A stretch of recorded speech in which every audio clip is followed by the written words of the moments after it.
Hi, it's Fias Tarot. Hello, fire signs. Okay, so fire signs, ang tanong, will they reach out? Oo, kahit bago mag-end ang June. Oo, so Aries, Leo, Sagittarius.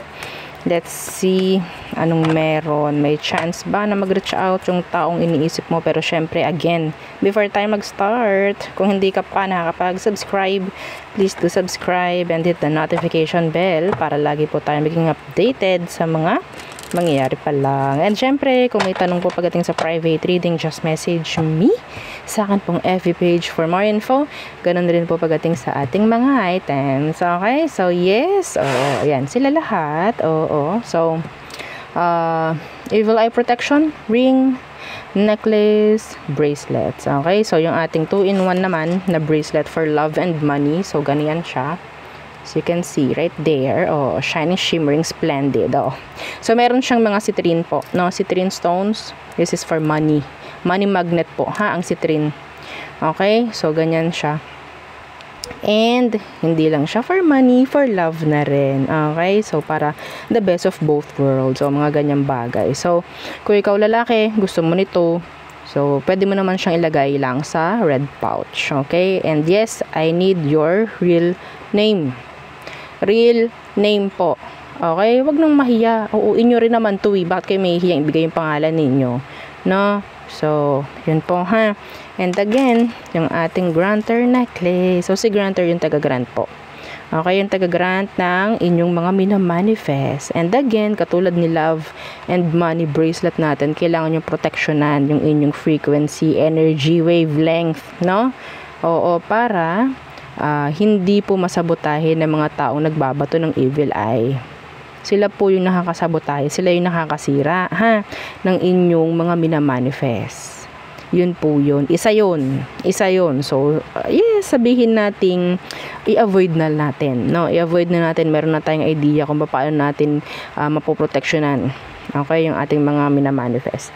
And yes, yung ating pangtanggal, MALAS. Yes, ito yung ating cord cut. Okay, so si cord cutting, ito yung way natin para tanggalin yung ating mga nagbibigay pabigat, nagbibigay alat, oo, sa atin, sa pamimera, sa pamilya, parang ganyan, sa ating health or kung ano man. Okay? So, there. So, sa business, pwede rin yan. So, again, kung meron kayong tanong, yeah, message na lang po. No? Sa akin pong FB page for more info, wag sa comment section, please. Wag sa comment section. Hindi kami nag-entertain sa comment section. Okay? So, let's see. Will they reach out bago mag-end ang June?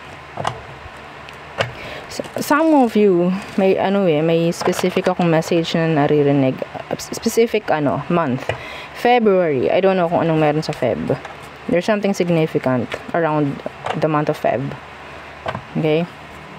So, sino ba itong taong to na gusto mong malaman? May chance bang mag-reach out bago mag-end ang June? Okay, the Wheel of Fortune. Fire sign. Itong taong to, simula nang mag-disconnect kayo, naging okay yung pamamera mo, naging okay lahat-lahat. Number 1 na sign na ito yung taong to, nung nawala siya, nawala kayo ng connection, naging okay ka.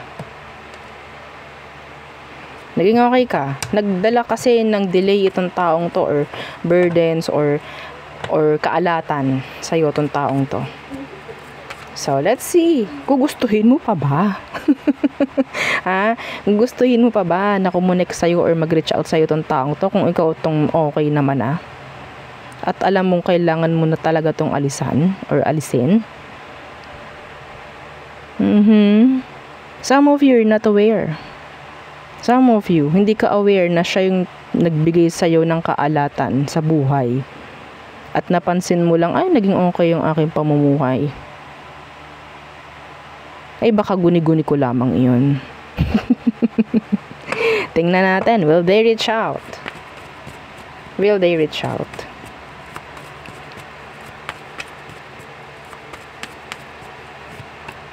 Yeah.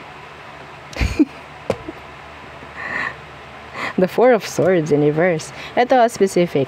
Some of you, kung mag-message ng taong to, kung mag-message sa'yo, hindi mo na para mapansin eh. Kasi some of you, you're too busy. You're too busy. Pwedeng malalagpasan mo, makakaligtaan mo yung kanyang message, or I don't know. May chance po na mag-reach out. Message. Yeah, the Eight of Pentacles in reverse. Some of them kaya mag-reach out, pwedeng wala silang. Okay, wala silang pera. Walang work. Okay, so gusto mo ba nun? Mahawa ka, bahala ka. Nagiging okay na yung sayo. May Wheel of Fortune ka na. Ha? May Ace of Chalices dito, may Justice in reverse. So I think it's up to you kung gugustuhin mo. I don't know if you're aware. Nasa okay ka ng frequency ngayon, some of you. Okay? So, yun lang. Nakukuha ko. There's no big rason kung bakit magre-reach out sa'yo itong taong to. Maybe they just need you.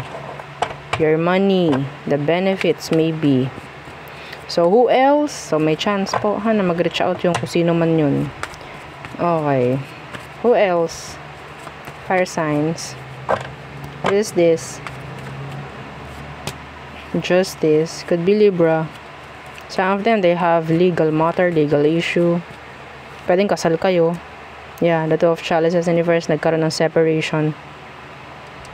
So, pwedeng kasal kayo ng taong to. Nagkaroon ng, sabihin nating, misunderstanding, fall out of love, mga ganyan, nawala yung flame, nawala yung alab. Tingnan natin. May chance ba na mag-reach out itong taong to bago mag-end ang June? Oh, the Six of Chalices. Okay, what's with that? Kasi nakikita ko rito, namimiss ka. Reminiscing. The Tower. Okay. The Six of Wands. They're afraid. They're afraid reaching you out. Okay? They want to, pero takot sila sa pwedeng mangyari if ever na mag-reach out sila. Afraid na may mangyaring mas malalang damage. Takot sila sa pwedeng marinig sa'yo, kung ano man.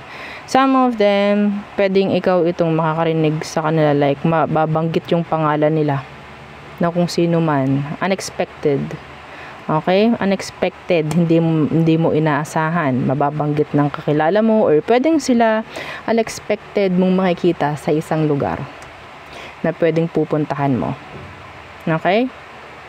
So, kung ang tanong mo, manggagaling sa kanila yung pag-reach out, hindi ko nakikita yon.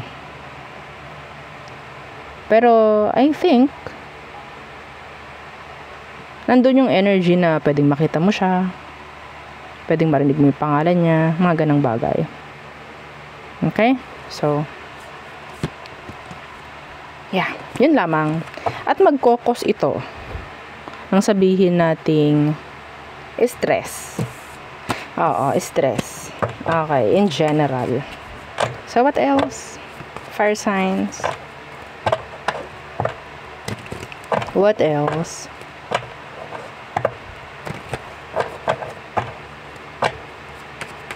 For you, Aries, Leo, Sagittarius. What else? Ano pa ba? So, sino ba ite? Sino itong taong to? The Moon in reverse. Could be a Pisces.